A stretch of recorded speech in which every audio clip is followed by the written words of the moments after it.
Thank you so much for joining us. आपका बहुत बहुत शुक्रिया आपके वक्त। Over to you. सबसे पहले जिब्रान जी आपका शुक्रिया कि आपने अली मलिक साहब को क्लियर किया। It was a video statement, it was a 19 second video statement which I made, जिसमें मैंने ये कहा था कि मैं जनूबी पंजाब की सदारत छोड़ता हूं। But anyhow those days are gone. Senate की स्पीच ने जो मैंने एक्सप्लेन कर रहा था, I said it all and I think that was the first voice जो मैंने उस वक्त सेनेट में रेज की थी। I was the first one to speak about it. उसके बाद अल्हम्दुलिल्लाह फिर पीपल गेम, फिर फैसल जवेद भाई आए, फिर नेशनल असेंबली आ गई, इट ऑल स्टार्टेड। बट अल्हम्दुलिल्लाह things are in the right path and I've been nominated again as a South Punjab president by Khan Sahab and alhamdulillah things are going good. दो चार चीजों की बात करना चाहूंगा। I will not take more time, more than 5 minutes. पहला issue आज जब मैंने सुबह देखा 6 जजेस का केस जो सुप्रीम कोर्ट में वो मोटर लिएगा, it was very pathetic seriously. जो लाइव इन कैमरा इजलास चल रहा था उसको देख के वैसी शर्म आ रही थी। यानी कि 6 जजेस of high court telling the own chief justice of Pakistan कि हमारे साथ ये हुआ है, और उसको एक हफ्ता पहले जिस तरह वो मतलब फुल टॉस बॉल को उठा बाहर फेंक दिया और उसको एग्जीक्यूटिव के हवाले कर दिया शहबाज शरीफ के। आज bringing it back on the public pressure and I can assure it was a social media pressure. हमारा तो कितना प्रेशर नहीं था, सोशल मीडिया अवाम का प्रेशर था। उसको ला के जिस तरीके से आज वो सेल्फ एक्सप्लेनेटरी नोट में डाल रहे थे, that was very much evident. He was clarifying कि जी मैंने तो बहुत कुछ किया और मैं बहुत कुछ करना चाह रहा था, बट मेरे हाथ में कुछ नहीं है, मैं तो ये भी करता रहा, मैं वो भी करता रहा। नॉट थिंकिंग कि उसपे सब लिखा था कि पिछले 1 साल से जो कुछ हो रहा है, and saying it's continuous today. उन्होंने उसको डिवाइड कर दिया। मुझे खुशी है कि आज के अथर मिलोना साहब स्पोक वेरी साउंड। उन्होंने कहा कि इट्स स्टिल कंटिन्यूड, बट कि उन्होंने 2 पॉइंट रेज किए। उन्होंने कहा ये जुल्म बर्बरियत आज भी जारी है, नंबर 1, और नंबर 2 कहते हैं जब एक डीसी किसी हाई कोर्ट के जज के ऑर्डर को MP 13 के जरिए फ्लॉट करके परे फेंक देता है, इसको आप क्या कहते हैं? सो बट देखिए फिर अनफॉर्चुनेटली उन्होंने जिस तरीके से आज चीफ जस्टिस ने पेशी डाल दी कि जी 7 जजेस मौजूद थे, क्योंकि हमारा था कि जी फुल कोर्ट होना चाहिए, नोइंग के फुल कोर्ट जब पूरी दुनिया देखेगी कहीं ना कहीं जो फेवरेटिज्म है कम से कम उसकी जो है ना वो कमर टूट जाएगी। उस प्रेशर के तहत उन्होंने अनाउंस किया कि जी मैं फुल कोर्ट बनाऊंगा ताकि पब्लिक प्रेशर सस्टेन हो। बट आई पर्सनली फील कि जी जो 29 की डेट देना, that was the wrong thing. Eid 12 को खत्म हो जाने दिया, 15 को दे दे। उसके बाद इन 6 जजों को सुने ताकि वर्ल्ड शुड नो कि पाकिस्तान में हो क्या रहा है। यानी custodian of the human rights जो कि सुप्रीम कोर्ट ऑफ पाकिस्तान है, अगर अपने 6 जजेस को कस्टोडियन उसके बेसिक ह्यूमन राइट्स का नहीं बन सकता, तो वो हमारा कस्टोडियन कैसे बनेगा? That has raised some doubts. और ये जो टाइम गेन किया गया है, आई कैन अश्योर यू इसमें बहुत कुछ ऊंचा नीचा होगा। और आपको लियाकत चट्टा याद होगा, it took him 3 days conscious उसकी बोली, और 3 दिन बाद अचानक मतलब पाकिस्तान में कौन सस्टेन कर सकता है? ये बेचारे 6 जजेस आर जस्ट लाइक ये पाकिस्तानी, इन पे भी तो प्रेशर आ सकता है। मैंने तो बल्कि अपने एक टॉक शो में भी कहा था, मैं क्या मुझे डर है किसी ने डीसी पे इंडी MP 13 इशू करके इन 6 जजेस को अरेस्ट कर ले। You never know पाकिस्तान में क्या कुछ हो सकता है।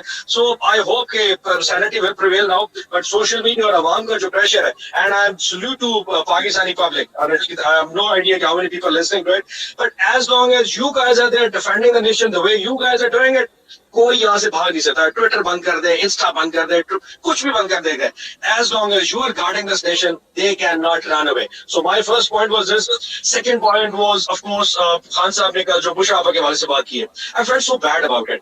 मैं हर टॉक शो में बार बार कहता हूँ, इंसान के साथ जिल्लत आमेज जो ज़र्फ वाला दुश्मन है ना, वो कम ज़र्फी में हर हद तक जा सकता है। इस हद तक जा देना कि किसी का शरई निकाह को गैर शरई करा देना, इससे ज्यादा कोई बिलो द बेल्ट नहीं हो सकता। This is the maximum they could have damaged Khan साहब कि किसी तरह उनको अपने नीज पे लाया जा सके। इंसान की कमजोरी होती है ना, उसकी बेटी, उसकी बहन, उसकी बीवी, ये माँ, ये वो रिश्ते हैं जो कोई भी बंदा नहीं जा सकता। नोइंग खान साहब का उनका शायद एक रिश्ता है जो उनके दिल के करीब है, उसको अगर इस तरह हिट किया जाए तो दैट वुड अफेक्ट। वो निकाह वाला केस भी बर्दाश्त कर गए, but up to the poison level, I mean that was disgusting. Can you imagine somebody being poisoned in a way? अगर खान साहब spoke out, so I am saying the nation will speak out for it. The uproar create होगा, and अल्लाह उनकी हिफाजत में रखे, ना हिफ्ज़-ओ-मान में रखे। The third was I spoke to Alia Hamza and Sanam Javed day before yesterday. जब उनको यहाँ से बेल मिल रही थी, कैन यू इमेजिन कि 2 खवातीन जस्ट बिकॉज के मरियम नवाज शरीफ हेट्स, यानी कि एक पर्सनैलिटी क्लैश नहीं होता क्योंकि ये शायद मुझसे ज्यादा खूबसूरत हो या इसने मेरी वो शक्ल के ऊपर की तारीफ कर दी हो, इसलिए मैंने इसको ना वो इबरत का निशान बना देता है। उस चक्कर में जाके इन 2 खवातीन ने जैसे उनको जमानत मिली, उनको ट्रक में डाला, उनको सरगोदा ले गया, सरगोदा से मियां वाली शिफ्ट कर दिया। कैसे हो सकता है कि 1-2 खवातीन जो लाहौर में भी मौजूद हो, सरगोदा भी मौजूद हो, मियां वाली में भी मौजूद हो, चेला में भी मौजूद हो, और हर जगह पे उन्होंने खाना जला दिया हो? कैन यू इमेजिन, ये ऐसी सुपर वुमेन हमारे पास 2 मौजूद थी जो 9 मई को हर तरफ थाने थाने जलाई जा रही थी, और आज स्टेट ने उनको रगड़ा चढ़ा चढ़ा के मियां वाली फेंक दिया. This is seriously condemnable, and I am sure कि women out there are listening to it, they will speak out, because Alia और Sanam are both somebody's daughter and somebody's, किसी की बहू है, किसी की बेटियां है, किसी की बहन है. Alia herself is a mom to 3 daughters. So you all speak out on this one. And last but not the least, this is a time to stand out, to trying to speak out.